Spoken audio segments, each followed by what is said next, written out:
Hey, what is going on, everybody? So I want to make a video this evening about how can you quit your job effectively if you have marriage, kids, and you're approaching near your 40s, right? Because you see so many videos out there about taking chances, stepping out on faith, and most of the people that are giving you these videos are not married, don't have kids, and they're probably younger. So them taking that chance, like in their early 20s, makes sense. But what about if you're in your 40s, approaching 40s, and you've been at a job for like 15 years and you're just overworking? You know, you're tired of giving all of your hours and time and getting paid little compensation just enough to get past the bills.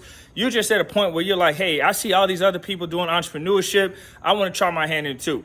Well, this video is for you because I've done those things simultaneously with working a full-time job while pursuing my entrepreneurship before I recently departed my full-time job. And I want to make this video to give you guys in that category some tips. Now, if you're younger, you can still take some tips from this too, but this is catered mostly towards people in their late 30s, early 40s who are just overworking and they don't want to spend another 15, 20 years on the job till they retire. All right, so let's jump into it. Now, here's the thing.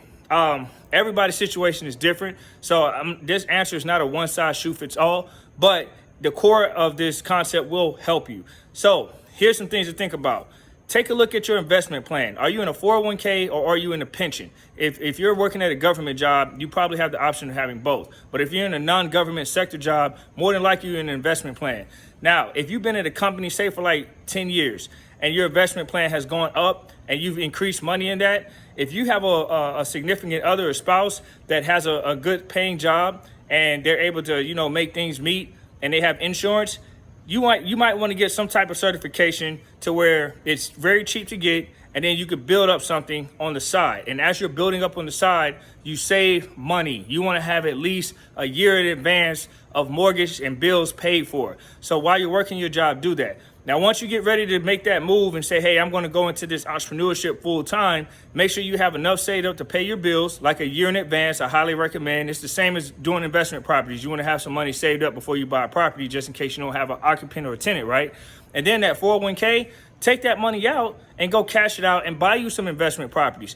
Guys, the quickest way to get to retirement, in my humble opinion, at that age, especially once you put in those amount of years, is basically go all in. I mean, that's the way to do it. But when you go all in, make sure you have some type of certification as an alternative to supply that income, whether it's stable, consistent or not. At least you have some type of income. So like me, I do real estate. I might not close every single month, for an example. I could have a month where I don't close anything, but I've done enough closings in the last year or once every 3 months or something like that while I was working my job, where I'm able to manage my bills. So that's something you have to, make sure you know your situation better than I do.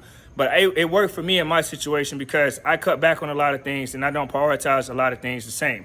So basically, I just want to make this video to encourage everybody to know that you can do it. You do not have to be feeling like you're a hostage and trading your time. And the quickest way to do it is simple. Make sure you trade in your time for investment. Like, go buy some properties. Make those properties give you residual passive income, right? And you can use the money that you have in a 401k and cash it out. Yes, you might get a penalty and it might take a percentage away, but if you've been there at a job for like 10 years, you should have enough money to put down on a few investment properties.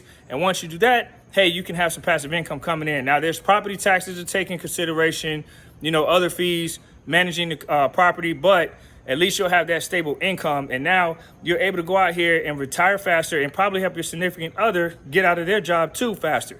So there's ways around the corporate structure of employment. Now, if you are in a situation where you're like, hey, entrepreneurship is not for me, that's okay too. If you want to go ahead and do the rest of your years there, you can also do that. That's the most common way for employees. But if you're just fed up with your job and you're fed up and you don't want to be an entrepreneur, then hey, find another situation that's for you and use your experience.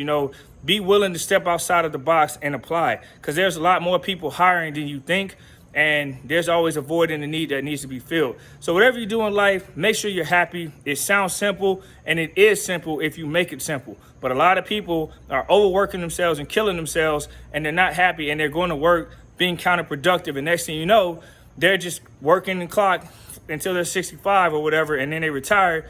And it's like, damn, man, life is passed me by. I missed out on a lot of things and I only had 2 days out of the week for 52 weeks. you know, until I'm 62 or whatever, the retirement age. So I just want to make this video to encourage people, you know, do not be discouraged by that. Working a job is not a bad thing. If you don't like your job, then change it. You do not have to give stress and time just to make ends meet. Don't be limited by that mindset, okay? Step out and go out there and do the best you can, and make sure that you stay positive and optimistic. It can be harder for others because everybody has different situations, but these are just some basic core tips. You know, if it's not for you, then hey, it doesn't apply, but hopefully it can work for pretty much everybody if you apply. All right, hope this video helps. Much love, over and out. Go be great.